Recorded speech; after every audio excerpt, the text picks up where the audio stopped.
તો બ્રેક બાદ આપનું સ્વાગત છે। આજે ભારતમાં 5G સર્વિસ લોન્ચ થઈ રહી છે। પ્રધાનમંત્રી નરેન્દ્ર મોદી તેને લોન્ચ કરી રહ્યા છે। सीधा पूरा का पूरा जो डिजिटल इंडिया सिस्टम है वो बिल्कुल रेडी हो जाएगा। एक इकोसिस्टम के तौर पर आप कहें कि एक परफेक्ट इकोसिस्टम तैयार हो जाएगा, जिसमें कम्युनिकेशन को लेकर के, डेटा सिक्योरिटी को लेकर के जो नई टेक्नोलॉजी जा रही है, जैसे ओटीटी प्लेटफॉर्म्स हैं, उनके रेगुलेशंस को लेकर के जो इस्तेमाल, अभी आपने सुना होगा कि जो सिम कार्ड्स हैं उनको पहले से आपको जो IMEI नंबर होता है उसको रजिस्ट्रेशन कराना पड़ेगा सरकार के पास में, और उसके बाद ही आप यूज कर पाएंगे। तो जैसे टेररिस्ट ऑर्गेनाइजेशंस हैं जो कई सारे मल्टीपल सिम कार्ड का इस्तेमाल करती हैं कम्युनिकेशंस के लिए, तो उसको कैसे रोका जाए, इस तरह की जो चीजें हैं उन पर लगातार सरकार काम करे। और इस वक्त देखिए हॉल खचाखच भरा हुआ, और अब थोड़ी देर में प्रधानमंत्री डायस पर होंगे, जहां पर कई सारे जो इंडस्ट्री प्लेयर्स हैं जो कि 5G सर्विसेज रोल आउट करने जा रहे हैं वो वहां पर मौजूद होंगे। प्रधानमंत्री का अपना जो विजन है 5G को लेकर के वो स्पष्ट तौर पर नजर आएगा। और साथ ही साथ जो राज्यों के कई सारे स्टेट गवर्नमेंट्स भी जुड़ेंगे इस पूरे इंडियन मोबाइल कांग्रेस के साथ, जहां पर जो आईटी मिनिस्टर्स हैं स्टेट्स के, वो कैसे अपने अपने राज्य में कंडीसिव माहौल बनाएं इस पूरे डिजिटल इंडिया को जमीन पर लाने के लिए, उसकी एक तैयारी जो है वो स्टेट लेवल के तौर पर भी हमें देखने को मिलेगी। स्पेशल जो इंटरेक्शन है प्रधानमंत्री का वो वाराणसी के रुद्राक्ष कन्वेंशन सेंटर से, जहां पर उत्तर प्रदेश के मुख्यमंत्री भी शामिल होंगे। और वहीं पर जो हम एम्बुलेंस सर्विस की बात कर रहे थे, जिसमें हमने कहा था कि गांव में कैसे 7-7.5 लाख रुपए में पूरी की पूरी जो टेलीमेडिसिन का एक छोटा सा सिस्टम है जो छोटे ब्लॉक्स में, छोटे गांव में तैयार किया जा सकता है, उसका एक डेमोन्स्ट्रेशन वहां पर दिया जाएगा। उनके साथ बातचीत करेंगे और कुछ लाइव इंटरेक्शंस भी करेंगे, जहां पर कुछ स्टूडेंट्स प्रधानमंत्री के साथ इंटरैक्ट करेंगे, अपने विचार साझा करेंगे। और ये इस टेक्नोलॉजी का 5G टेक्नोलॉजी के जरिए ही वो बात करेंगे। ये 5G टेक्नोलॉजी के जरिए ही टेलीमेडिसिन का जो डेमोन्स्ट्रेशन होने जा रहा है, इसलिए हम कह रहे हैं कि आज 5G का लॉन्च हो रहा है। तो ये कोई केवल कह देने वाली बात नहीं है। 5G का लॉन्च हो रहा है, इसका मतलब कि उसको आप जमीन पर आज एक्सपीरियंस होता हुआ दिखेंगे। तो जो आज प्रधानमंत्री बात करेंगे वो 5G का इस्तेमाल करते हुए करेंगे। जो प्रधानमंत्री इंटरैक्ट करेंगे रुद्राक्ष कन्वेंशन सेंटर में, वो भी 5G टेक्नोलॉजी का इस्तेमाल करते हुए करेंगे। यानी अब इकोसिस्टम तैयार हो चुका है। भारत अब ये बताना चाहता है कि एंड टू एंड अगर सोल्यूशन है किसी के पास तो वो भारत 5वां देश है। यहां तक कि अमेरिका जैसी बड़े राष्ट्र भी इसको अभी तक end to end roll out नहीं कर पाए हैं। तो फिनलैंड, स्वीडन, कोरिया और चाइना, और उसके बाद भारत के पास ही एक ऐसा सोल्यूशन है जो कि एंड टू एंड 5G को रोल आउट करने के लिए तैयार है। और प्रधानमंत्री ने तो ये भी कहा है कि अब 5G तो ठीक है, हम थोड़ा सा पीछे रह गए, 6G में हमें तो पूरे वर्ल्ड का लीडर बनना है। तो इस पूरे एग्जीबिशन में हमें कुछ जगह पे 6G टेक्नोलॉजीज को लेकर के भी कुछ ऐसे सोल्यूशंस दिखाई दिए जो 6G रेडी या फिर 6G की टेस्टिंग के लिए काम शुरू कर चुके हैं। तो भविष्य के लिए हम कैसे अपने आप को तैयार करें, फ्यूचरिस्टिक जो टेक्नोलॉजीज हैं उस पर अभी से हम काम कैसे करना शुरू करें, जिससे कि हमें बाद में पीछे न रहना पड़े पूरी दुनिया में। अभी हम कह रहे हैं हम 5वें देश हैं, हम कोशिश ये करें कि हम जब 6G का लॉन्च करें तो हम पहले 3 देशों में शामिल हो या फिर उन लीडर्स में शामिल हो जो कि पूरी दुनिया को बता सकें कि अगर टेक्नोलॉजी की बात आए तो भारत उसमें सबसे अग्रणी रहता है। और जो भारत के इंजीनियर्स पूरी दुनिया में जाने जाते हैं अपने स्किल के लिए, अपने स्पेशल फोकस और अटेंशन के लिए, जिसमें कहा यह जाए कि भारत कैसे एक डिजिटल इकोनॉमी को बूस्ट दे सकता है, उसकी एक वानगी यहाँ पर देखने को मिलेगी। तो वाकई आज का दिन काफी रेवोल्यूशनरी है और नवरात्रों का दिन है। प्रधानमंत्री जरूर नवरात्र का भी जिक्र करते हुए नजर आएंगे और कैसे शक्ति प्रदान करने जा रहा है पूरा का पूरा डिजिटल इंडिया का इकोसिस्टम हमारे भारत की इकोनॉमी को, उसकी भी बात करते हुए नजर आएंगे अब से थोड़ी देर में। बिल्कुल, ये सीधी तस्वीर आप दिखा रहे हैं, हम आपको दिखा रहे हैं नई दिल्ली के प्रगति मैदान से, जहां प्रधानमंत्री अब से कुछ ही देर के बाद डायस पर पहुंचने वाले हैं। बहुत ही महत्वपूर्ण कार्यक्रम यहां पे होगा। 5G सर्विसेज की आज शुरुआत होने जा रही है। प्रधानमंत्री इसका विधिवत उद्घाटन करेंगे और एक्सपीरियंस करेंगे, वो तमाम सेवाओं को यहाँ पे देखेंगे, वो जानने की कोशिश करेंगे। अजय, अगर मैं हमारे आपके तरह जो लाखों करोड़ों जो भोक्ता हैं आने वाले दिनों में जो 5G सर्विसेज को यूज करेंगे, कॉस्ट इफेक्टिव के तौर पर किसको कैसे देखा जाए?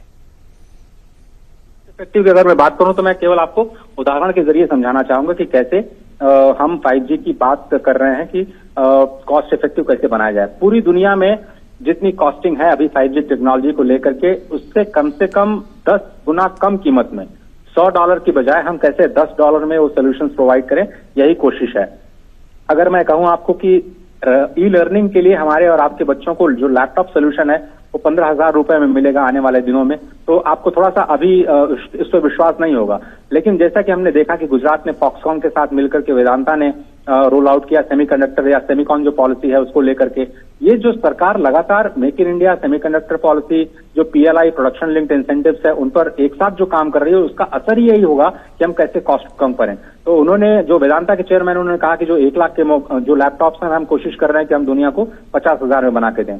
आज जो हमारी बात हो रही थी जियो फाइबर में, जियो का कहना है कि जो बच्चों को लैपटॉप, जो एजुकेशन लैपटॉप्स हैं वो 15,000 रुपए में देना चाहते हैं। हो सकता है इसमें 8 से 12 महीने का वक्त लगे, लेकिन हम ऐसी उम्मीद कर सकते हैं कि अगले 10 सालों में ये पूरा का पूरा जो इकोसिस्टम है वो देश के हर स्कूल में पहुंच जाएगा, जहां पर आपको बच्चों को एक लो कॉस्ट सोल्यूशन पढ़ाई करने के लिए मिल पाए। इसी तरह से हम हेल्थ केयर की बात कर रहे थे, तो हेल्थ केयर में अगर आप 5,000 रुपए महीने में एक पूरे गांव के लिए एक एम्बुलेंस की व्यवस्था कर सकते हैं जिसमें एक टेलीमेडिसिन की सारी सुविधाएं मौजूद हों, तो उसको आप लो कॉस्ट कह सकते हैं। इसी तरह से जो टेलीकॉम जो इक्विपमेंट्स हैं, मिसाल के तौर पर मोबाइल, तो मोबाइल कैसे हम 5G जो मोबाइल्स हैं अभी करीब 20,000 रुपए से स्टार्ट होंगे। अगर आप 5G का इस्तेमाल करना चाहते हैं तो आप 5G मोबाइल पे आपको जाना पड़ेगा, तो और 5G को कैसे वो अडॉप्ट कर पाए उसके लिए। लेकिन अब कोशिश ये की जा रही है कि 10,000 12,000 रुपए में वो मोबाइल इक्विपमेंट्स को भी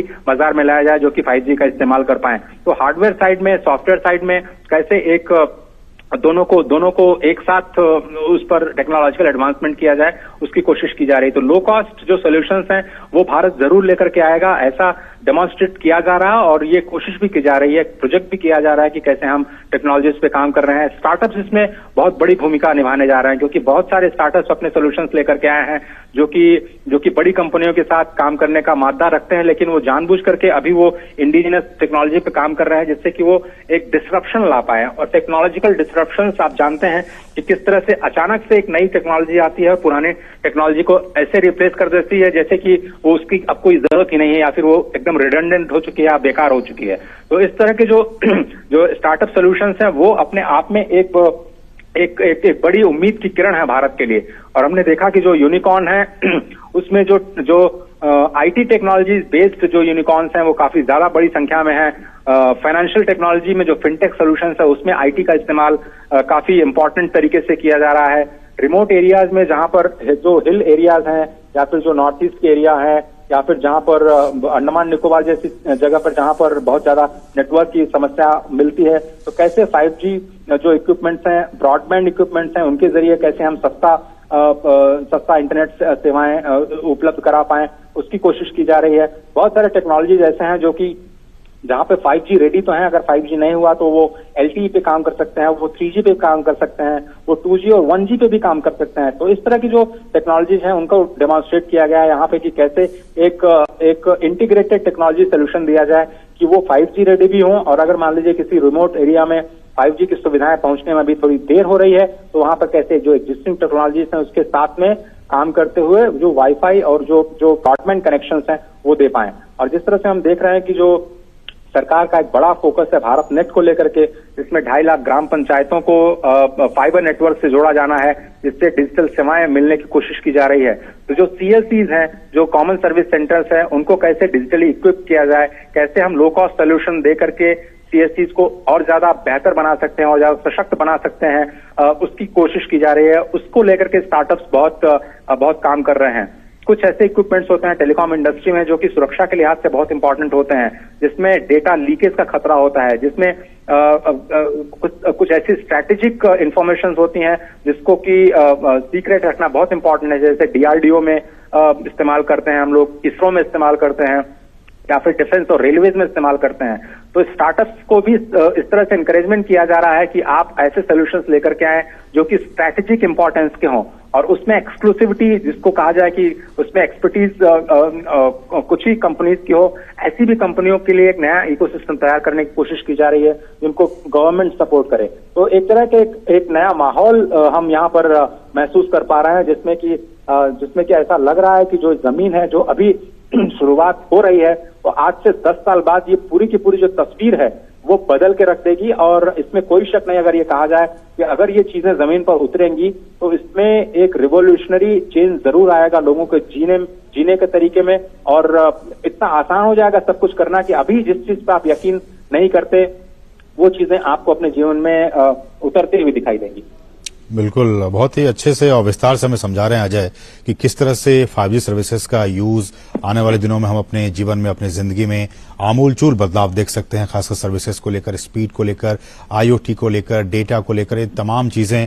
और जैसा कि आपने बताया कि इसका कहाँ कहाँ एप्लीकेशन ये हो सकता है, चाहे वो फार्मिंग की बात हो, एग्रीकल्चर की बात हो, डिजास्टर मैनेजमेंट की बात हो, हेल्थ केयर की बात हो, मैन्युफैक्चरिंग की बात हो, लॉजिस्टिक्स की बात हो, इन तमाम क्षेत्रों में आने वाले दिनों में हम 5G सर्विसेज का वहां पे हम यूज होते हुए देख सकते हैं। लेकिन मेरा एक सवाल अजय आपसे ये होगा कि चाहे वो आपने डिफेंस की बात की, मेरा सवाल स्पेस को लेकर है, क्योंकि हम जानते हैं कि स्पेस में भी हम बहुत आगे बढ़ने की कोशिशों में लगे हुए हैं। इसरो हमारी प्रीमियर एजेंसी है जो कि लगातार जो सैटेलाइट्स हैं वो प्रक्षेपित करती रहती है। इस डिफेंस के लिहाज से और उसके बाद स्पेस के लिहाज से 5G सर्विस स्पेस में किस तरह से रोल प्ले कर सकता है? तो हमने देखा कि स्पेस को पहली बार किसी सरकार ने, जो प्राइवेट कंपनीज हैं, जो स्टार्टअप इकोसिस्टम है, उसको खोलने की शुरुआत की। ये जो नई और हमने देखा कि एक नया रेगुलेटरी सिस्टम पूरे स्पेस के लिए बनाया गया, जिसमें इन स्पेस नाम की एक जो संस्था है उसको तैयार किया गया है, जिसमें कि रेगुलेशंस पर ध्यान दिया जाएगा और प्राइवेट सेक्टर को कैसे इन्वॉल्व किया जाए स्पेस टेक्नोलॉजी में इंटरवेंशंस के लिए। उसकी एक जो कोशिश है उसको हम जमीन पर आता हुआ देख रहे हैं। स्टार्टअप्स को कैसे प्रमोट किया जाए, जिसमें कई सारे स्टार्टअप्स हैं जिनको हमने खुद नेशनल स्टार्टअप अवार्ड के दौरान शोकेस किया, जो कि एक बहुत ही जबरदस्त टेक्नोलॉजीज पे काम कर रहे हैं। मिसाल के तौर पर कैसे स्पेस में पानी का इस्तेमाल करते हुए आप जो फ्यूल, पानी को कैसे आप फ्यूल में कन्वर्ट कर सकते हैं, उस पर कई सारे स्टार्टअप्स काम कर रहे हैं। कैसे स्पेस लॉन्चिंग के लिए आप रॉकेट्स का, लो कॉस्ट रॉकेट्स का निर्माण कर सकते हैं, उस पर हमारे जो स्टार्टअप्स हैं वो काम कर रहे हैं। तो ये एक बहुत ही रेवोल्यूशनरी कहते हैं समय कह सकते हैं आप स्पेस सेक्टर के लिए, जिसमें जो निजी क्षेत्र की कंपनियां हैं, जो स्टार्टअप कंपनियां हैं, उनको खोला गया है कि ये केवल इसरो का या फिर सरकार का, इसको कहा गया कि ये मोनोपोली नहीं होगा, यहाँ पे कंपटीशन होगा और जो सॉल्यूशंस हैं उसके लिए जो निजी कंपनियां हैं अगर सॉल्यूशन देना चाहती हैं तो उनको ये कंडीशन एनवायरनमेंट दिया जाएगा। तो अब ये माना जा सकता है कि जो सॉल्यूशन है, मिसाल के तौर पर कम्युनिकेशंस के लिए अगर छोटे सैटेलाइट्स को आपको भेजने हैं, या फिर आपके छोटे रेडियो नेटवर्क के लिए अगर आपको सैटेलाइट छोड़ने हैं, या फिर मौसम के लिए आपको एक मौसम के पूर्वानुमान के लिए अगर आपको इस्तेमाल करना है सैटेलाइट सिस्टम का, तो उसको आप कैसे लॉन्च कर सकते हैं इस्तेमाल करते हुए नई टेक्नोलॉजीज का। तो आपने बिल्कुल सही कहा कि डिफेंस और ये जो स्पेस सेक्टर है, जो पहले बिल्कुल स्ट्रैटेजिक माने जाते थे, जिसमें बिल्कुल दूर दूर तक जिसको कहा जाता है कि प्राइवेट सेक्टर के लिए उस पर कोई जगह गुंजाइश है ही नहीं, लेकिन अब सरकार का जो अप्रोच है वो पूरी तरह से बदला है, एक वेलकमिंग अप्रोच है। और अगर कहीं से भी सोल्यूशन आते हैं, टेक्नोलॉजिकल सोल्यूशन आते हैं, तो उसके लिए सरकार बिल्कुल बाहें पसार करके वेलकम कर रही है जो कंपनीज का। और यही कोशिश है कि जो सहयोग की भावना है, जो टीम इंडिया की भावना है, जिसमें केवल सरकारी सिस्टम नहीं बल्कि गैर सरकारी जो संस्थाएं हैं, जो कंपनीज हैं, वो कैसे काम कर पाए। हाँ, हमें सिक्योरिटी का ख्याल रखना है, नेशनल सिक्योरिटी, डेटा सिक्योरिटी जैसे जो इंपॉर्टेंट इश्यूज हैं उनको भी एक कानूनी तौर पर सख्त बनाना है। उनका सुरक्षा का ख्याल रखते हुए कैसे आप लोगों के जीवन में एक सकारात्मक परिवर्तन ला सकते हैं, उन्हीं को देख करके ये जो कानून में परिवर्तन किया जाए, चाहे FDI की सीमा में ढील देना हो, इन्वेस्टर को अट्रैक्ट करने के लिए एक इकोसिस्टम बनाना हो, एक पूरे के पूरे इकोसिस्टम के तैयार करने के लिए जो स्टेक होल्डर्स कंसल्टेशंस है या फिर कोशिश की जा रही है कि एक ऐसे माहौल का निर्माण किया जाए जिसमें सभी लोगों को एक लेवल प्लेइंग फील्ड मिले। और यही ये जो शोकेस करने की आज कोशिश की जा रही है, जहां पर आपने देखा कि एयरटेल, जियो, वोडाफोन और अदानी, ये 4 बड़े प्लेयर्स हैं जो कि 5G को रोल आउट करने की प्रक्रिया में शामिल हैं। अदानी हालांकि अपने केवल अपने इंडिविजुअल यूज केस के लिए उसने बिडिंग किया है, लेकिन 3 बड़ी कंपनियां जो हैं वो 5G सेवाओं को लेकर के आएंगी, जिसमें हमें पता है कि एयरटेल और जियो लीड कर रही हैं। वोडाफोन अभी थोड़ा सा पीछे नजर आ रहा है, उसने अपने प्लान्स को रोल आउट नहीं किया है, लेकिन एयरटेल और जो जियो है उनकी जो सर्विसेज हैं वो जल्दी ही शुरू होती हुई आपको नजर आएंगे। सुनील भारती मित्तल, एयरटेल के चीफ जो कि 5G को रोल आउट कर चुके हैं विदेशों में और भारत में भी। उन्होंने कहा कि जो रेगुलेटरी एनवायरनमेंट है वो बहुत ही कंड्यूसिव है और शायद पूरा का पूरा माहौल जो है वो बदल चुका है। उनका एक कमेंट हमें ध्यान आता है जिसमें उन्होंने कहा था कि अब उन्हें पावर कॉरिडोर्स के चक्कर नहीं लगाने पड़ते हैं। 5G ऑक्शन के दौरान उन्होंने ये बहुत ही महत्वपूर्ण बात कही थी सरकार के गवर्नेंस सिस्टम को लेकर के, जिसकी चर्चा बहुत ज्यादा टेलीकॉम इकोसिस्टम में हुई, डिजिटल इंडिया के इकोसिस्टम में हुई। उन्होंने कहा कि इस तरह से गवर्नेंस सिस्टम इतना आसान हो गया है कि पहले पावर कॉरिडोर में जो बहुत ज्यादा चक्कर लगाने पड़ते थे ऑक्शंस के दौरान या फिर किसी भी कंसल्टेशन के लिए, अब वो नहीं करना पड़ता। वो चीजें काफी आसान हो गई हैं। और ये देखिए आज मंगलम बिरला ग्रुप जो कि वोडाफोन आइडिया को इस वक्त लीड कर रहा है और जियो जिसको आप जानते हैं मुकेश अंबानी जी अपने एनुअल एजीएम में इसका ऐलान कर चुके हैं कि किस तरह से वो 5G सर्विसेज को रोल आउट करेंगे और कैसे वो रिवोल्यूशन लाने की कोशिश कर रहे हैं। तो लो कॉस्ट जो सोल्यूशंस हैं बहुत सारे जियो ने खुद अनाउंसमेंट किए हैं और ये उन्होंने प्रॉमिस किया है कि दिवाली तक 4 मेट्रो में 5G की शुरुआत हो जाएगी, जिसकी औपचारिक शुरुआत आप कहें तो आज होने जा रही है। एयरटेल जिसकी हम बात कर रहे थे, जो एम्बुलेंस जो सर्विस है जिसका डेमोन्स्ट्रेशन अभी वाराणसी में होने जा रहा है, वो भी अपना 5G सर्विसेज की लॉन्च, एक डेमो लॉन्च जो कह सकते हैं वो आज शुरू होगा।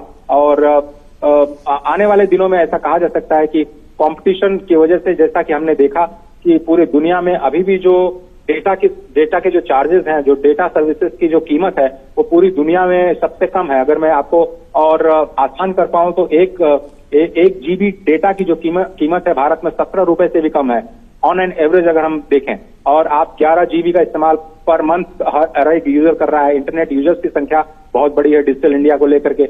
अब जो हमने देखा पेनिट्रेशन बहुत ज्यादा बढ़ रहा है। ब्रॉडबैंड जो कनेक्शंस हैं, आधार कनेक्शंस हैं, जो आधार नंबर्स हैं, जो मोबाइल कनेक्शंस हैं, वो करोड़ों की संख्या में है। तो इस तरह के इतने बड़े इकोसिस्टम को सपोर्ट करना किसी भी कंट्री के तौर पर ये एक बहुत ही गौरव का क्षण है और इस वक्त प्रधानमंत्री पहुंच चुके हैं स्टेज पर। बिल्कुल। Whose dynamism in the last 8 years, India's digital footprint has been massive and impressive. The potential unparalleled, and at the core of which lies the power to empower, the power for inclusion, and the power to bridge the distance between hope and opportunity.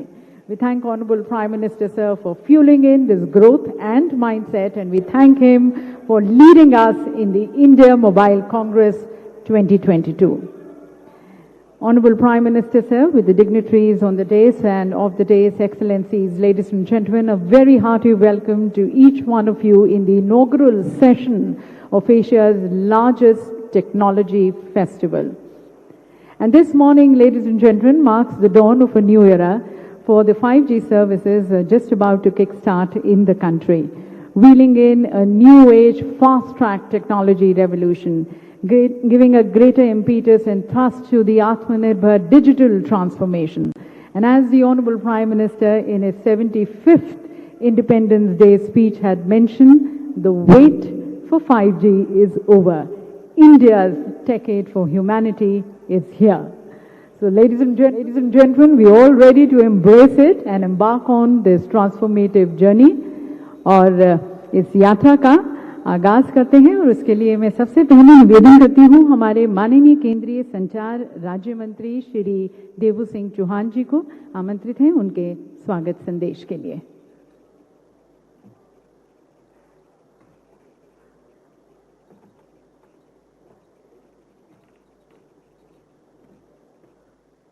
मंचासीन देश के यशस्वी प्रधानमंत्री आदरणीय नरेंद्र मोदी जी, हमारे senior cabinet minister माननीय श्री अश्विनी वैष्णव जी, श्री मुकेश अंबानी जी, श्री सुनील जी, श्री कुमार मंगलम जी, Shri secretary Rajaraman जी, मेरे सन्मुख उपस्थित आप सब टेलीकॉम क्षेत्र के इंडस्ट्री के सब प्रतिनिधि, सारे स्टेक होल्डर्स, मीडिया के सभी साथी, आज देश के लिए ऐतिहासिक दिन है।